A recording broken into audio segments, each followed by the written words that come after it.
engifisa sikhulume ngakho ukuthi ukuranwa kwey'phaza abantu bokufika one nalento lena yokuthi uma uthenga laphana kuma-foreigners uthole ukuthi uma uthenga ngekhadi i-foreigner lithi li-charge u-R2 more si-check ukuthi lokho ingabe kusemthethweni noma cha kuvumelekile noma kuvumelekile yini nalento-ke yokuthi abafowethu bokufika as much as mhlampe bevumelekile ukuthi berun amabhizinisi eSouth Africa but uthole ukuthi they do not follow the rules and regulations of the country.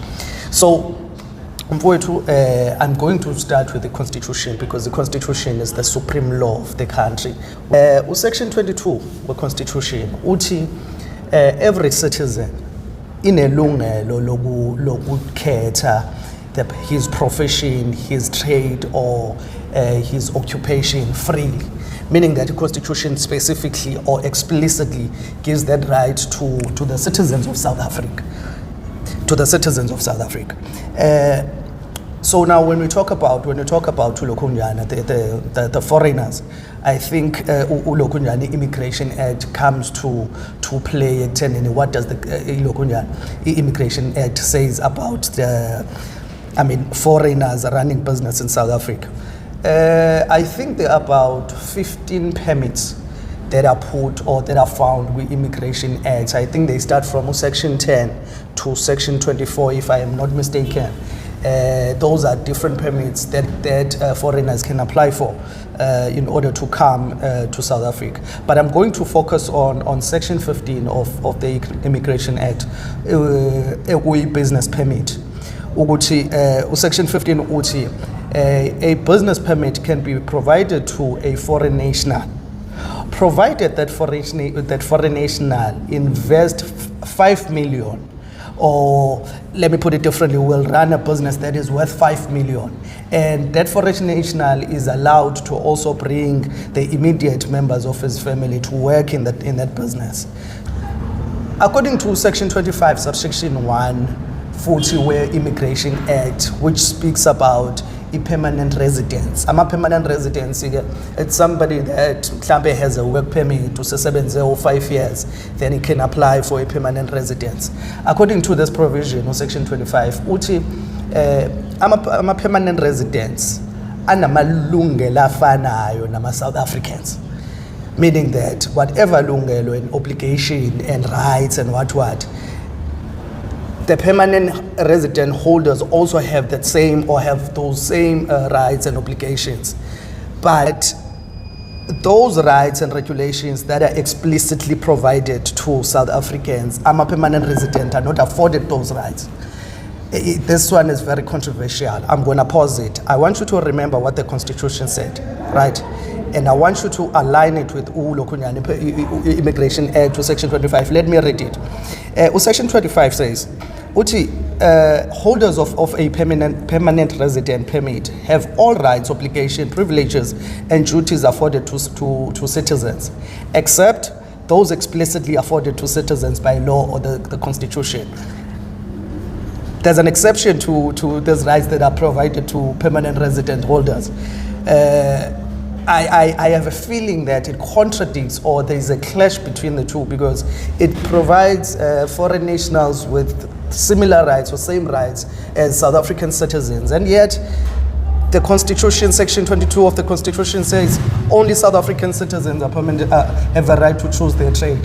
So if that right of choosing their trade is given to South Africans, how then are foreigners, how then are they going to find work, or are they going to choose? Are they going to wait to be afforded? Because it speaks of being afforded. It does not speak of being able to choose as a permanent resident holder. Let me pause that a bit, Lab. I think we remember sometime last year, I think it was November 2024, where President Ramaphosa made an announcement that every Spaza shop owner should register with their municipalities, and he gave the Spaza shop owners 21 days to register those businesses. In response to that announcement by the president, Minister of Cooperative Governance and Traditional Affairs, he issued a standard draft bylaw for township economy. Kunomthetho ubaba uhlabisa ubeka after ubaba Ramaphosa lokhungile enze announcement ukuthi akuregister iphathi. Ubaba uhlabisa wasebeka umthetho obizwa ngokuthi i-standard draft bylaw for township economies. Lo mthetho lona was meant to regulate and to register iphaza shops zasemalokishini. So when we go through this statute or this bylaw by Ubaba Uhlabisa, Section 3 wale bylaw says it deals with freedom to engage in business activities. It provides that any person that has a business license may engage in business activities within the area of jurisdiction. Ichaza ukuthi leyo nto ichaza ukuthi nombani one-license yokuconduct ibhizinisi uyakwazi ukuthi erun ibhizinisi lakhe kuleyo ndawo kuleyo jurisdiction yakhe. So nombani isho kanjalo ibylaw.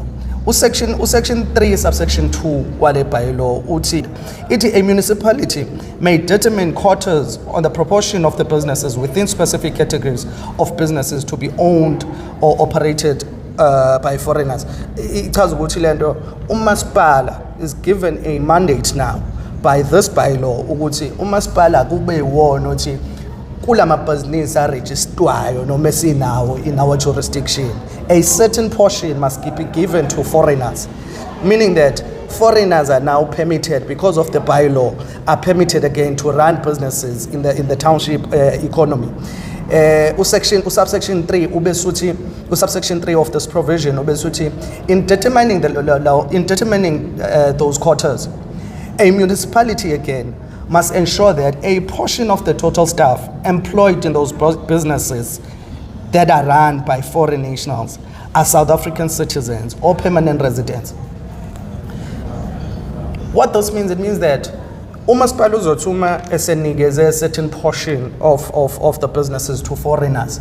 Umasipala should ensure ukuthi in those businesses a certain portion of the employees employed in those businesses are South African citizens or permanent residents. Again, here's a controversy here ivela ukuthi a certain portion will be given, a certain portion of staff or employment will be provided to permanent residents or permanent residence holders. Did the Constitution not say every South African citizen has a right to choose their occupation, their trade, and their profession freely? It provided solely to the South African citizen. And the Immigration Act further stated, if you remember, would say, yes, the permanent resident holders do have their rights and obligations and whatever that are similar or the same to South Africans, except those rights that are explicitly afforded to South Africans. So with regards to choosing the trade and the occupation and profession, the Constitution speaks a different language compared to those two provisions. I mean, to this provision by Minister Ubaba Uvelenkosini Hlabisa. Kule bylaw that was enacted by Ubaba Hlabisa. Section 9 of this bylaw, which provides for restrictions and prohibitions, states that a business owner cannot sleep overnight at the place of the business. Abakwazi ukuthi abavumelekile ukuthi balale lapho besebenzela khona. 1. Abavumelekile ukuthi bedayise ama expired goods or illegal goods. 2. Abavumelekile ukuthi bedayise goods that do not comply with acceptable standards. Right. I want us to remember that as we go further.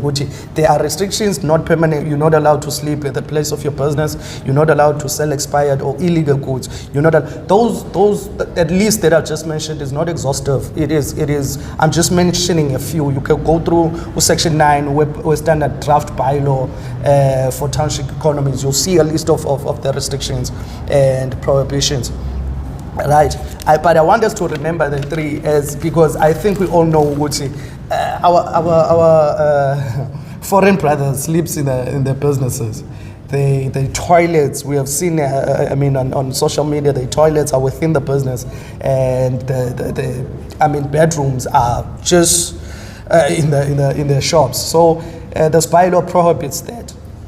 So for a foreigner to run a business, or for those organizations, political parties, or civil society groups, when they conduct those operations where they go to these foreign national shops to check if they comply with the law. These are the documents basically that a foreign national should have for him to run a business. One, a foreign national should have a valid passport. A foreign national must have a valid business permit. Without a business permit, a foreign national cannot run a business in South Africa. And he must invest 5 million, at least a minimum of 5 million rands for him to run a business in South Africa, right? And he must have a business or a business financial standard or a proof of investment. This is according to the requirement of 5 million, which there should be proof that you've invested 5 million into the business, or there's a business that you invested 5 million to. They must also have been registered their business with UCIPC. They must also register with USAS for e-tax. They must also have proof of a business bank where they bank their money. I think we all know that most of them do not bank, but it's one of the requirements that they have those thingies, the proof of bank accounts where they bank their thingy. So if the foreign national who runs a business does not have those documents that I've just mentioned, the foreigner runs the business unlawfully, the foreign national will be forced to close that business. The foreign national might be deported because sometimes you'd find that the passport have expired.